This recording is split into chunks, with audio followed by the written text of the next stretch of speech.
আমরা এখন পাস করছি নামেরি টাইগার রিজার্ভ।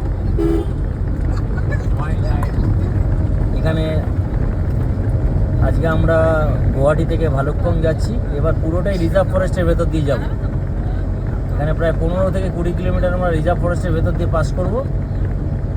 ভিউমে ট্রাভেলসের পক্ষ থেকে সঞ্জীব বলছি। নামেরি টাইগার রিজার্ভ ফরেস্ট এটা আসামের মধ্যেই।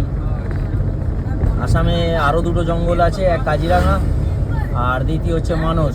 মানস হচ্ছে নিউ বঙ্গাইগাঁও থেকে যেতে হয়, কাজিরাঙা গুয়াহাটি থেকেই যাওয়া যায়। এবং এই নামেরি টাইগার রিজার্ভ ফরেস্টের সঙ্গে কাজিরাঙা টাইগার রিজার্ভ ফরেস্টের ইন্টারকানেকশন রয়েছে।